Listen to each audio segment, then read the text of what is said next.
Assalamualaikum warahmatullahi wabarakatuh. Good morning, everyone. In this occasion, let me introduce myself. My name is Dwi Sarufatul Fadalila. This morning, I would like to present my presentation about the consignment sales. Sebelumnya, saya di sini ingin menjelaskan sedikit tentang ekonomi bisnis, pelaku ekonomi. Actual économie. Les secteurs économiques sont des secteurs dont économiques composés d'un individu d'organisation. Les activités économiques peuvent également être réalisées sous forme de investissement et pas seulement par les production, la distribution et la consommation. Pelaku ekonomi adalah pelaku dalam suatu perekonomian yang terdiri dari individu dan organisasi. Kegiatan ekonomi juga dapat dilakukan dalam bentuk investasi dan tidak hanya melalui produksi, distribusi, dan konsumsi. Selanjutnya, kita masuk ke materi penjualan konsinyasi. Apa sih penjualan konsinyasi itu? Penjualan konsinyasi adalah penjualan dengan sistem di mana pemilik barang atau konsigner mengirim barang kepada pihak lain atau konsigner untuk dijual.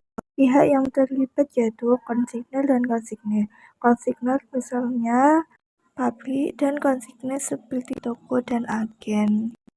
Karakteristik penjualan konsinyasi yaitu barang tetap milik konsigner sampai laku. Konsigner tidak mencatat barang sebagai persediaan. Konsigner menggunakan resiko barang tidak laku. Konsigner mencatat komisi sebagai pendapatan. Apa saja sih keuntungan dalam penjualan konsinyasi itu? Keuntungan penjualan konsinyasi yaitu konsigner bisa memperluas pasar tanpa membuka cabang sendiri. Konsigner bisa mengurangi biaya promosi. Konsigner tidak menanggung resiko rugi dari barang tidak laku. Konsigner tidak perlu modal untuk stok barang. Konsigner mendapatkan komisi. Metode dalam jurnal penjualan konsinyasi ada dua, yaitu metode terpisah dan metode tidak terpisah. Konsigner dan konsigner bisa menggunakan metode tersebut. Metode terpisah yaitu seperti metode di mana laba atau rugi dari penjualan konsinyasi dicatat terpisah dari laba atau rugi penjualan biasanya. Metode tidak terpisah yaitu metode di mana laba atau rugi dari penjualan konsinyasi dan penjualan biasa dicatat bersama dalam satu akun. Di sini ada transaksi penjualan konsinyasi. PT Alfa adalah perusahaan dagang yang menyerahkan barang secara konsinyasi kepada PT Beta yang bertindak sebagai konsigner atau penerima barang untuk dijual. Transaksi yang terjadi sepanjang April 2025 adalah sebagai berikut.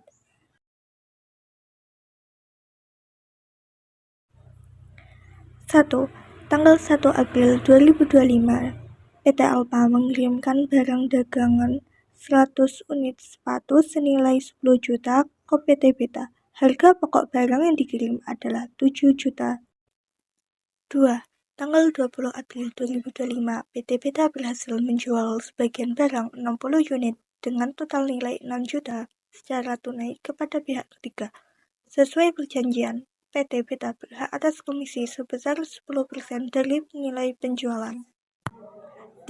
Tanggal 25 April 2025, PT Beta mengirimkan laporan penjualan dan mentransfer sisa uang hasil penjualan kepada PT Alfa setelah dikurangi komisi. 4. Tanggal 30 April 2025, PT Alfa menarik kembali sisa barang yang tidak terjual senilai 4 juta dengan harga jual. Dan di sini penjurnalannya.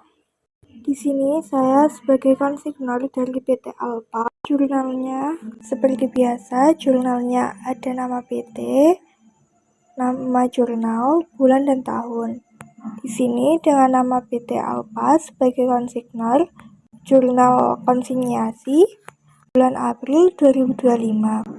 Dengan kolom yang terdiri dari tanggal, keterangan, ref, debit dan kredit. Tadi tanggal 1 PT Alfa mengirim barang dagangan dengan harga pokok 7 juta, maka di jurnalnya ditulis tanggal 1 barang dalam perjalanan konsinyasi debit sebesar 7 juta, persediaan barang dagang kredit sebesar 7 juta.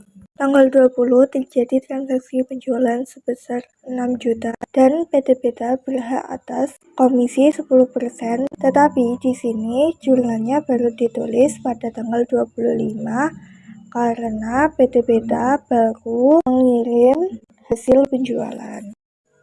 Maka pada jurnal ditulis tanggal 20 piutang kepada PT Beta debit sebesar 6 juta, penjualan konsinyasi kredit sebesar 6 juta.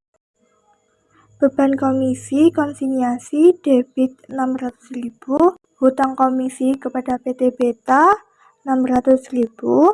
Di sini dengan rumus sama dengan 10% dikali 6 juta, lalu di enter. Pada tanggal 30, PT Alfa menarik kembali sisa barang yang belum terjual senilai 4 juta. Maka jurnalnya ditulis tanggal 30, persediaan barang dagang, debit 2.800.000, barang dalam perjalanan konsinyasi, kredit 2.800.000. 2.800.000 ini dari harga pokok keseluruhan dibagi harga jual keseluruhan, baru dikali harga sisa barang yang belum terjual. Rumusnya yaitu sama dengan 7 juta dibagi 10 juta, lalu baru dikali 4 juta. Setelah itu baru di enter. Di sini untuk penjumlahan keseluruhannya saya menggunakan fungsi sum. Jadi sama dengan sum, lalu klik kolom yang mau dijumlahkan, lalu di enter. Karena tadi konsigner menggunakan metode terpisah, maka di sini kita membuat laporan laba rugi secara terpisah. Di sini labanya dari penjualan dikurangi HPP, lalu dikurangi komisi. Untuk memudahkan di sini HPP-nya dari harga pokok persediaan awal dikurangi harga pokok persediaan akhir. Berarti 7 juta dikurangi 2.800.000 sama dengan 4.200.000. Untuk komisinya kita bisa menyalin atau mengambil dari jurnal konsinyasi dengan cara sama dengan klik sheet, lalu klik kolom, baru di enter. Jadi penjualannya sebesar 6 juta, HPP-nya sebesar 4.200.000, dan komisinya sebesar 6 juta. Jadi penjualan sebesar 6 juta dikurangi HPP dan komisi sebesar 4.800.000, hasilnya yaitu 1.200.000. Jika kita sebagai konsigner, maka jurnalnya seperti ini. Tetapi di sini saya menggunakan metode tidak terpisah. Jurnalnya ada judulnya dengan nama PT Beta, Jurnal Konsinyasi bulan April 2025. Kolomnya yaitu tanggal, keterangan, ref, debit, dan kredit.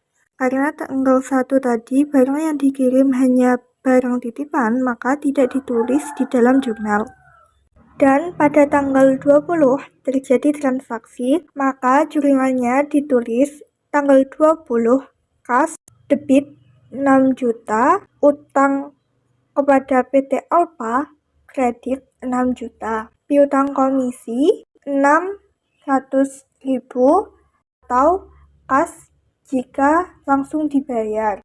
Pendapatan komisi kredit sebesar 600.000. Pada tanggal 25, PT Beta mengirim laporan penjualan dan mentransfer uang hasil penjualan yang dikurangi komisi.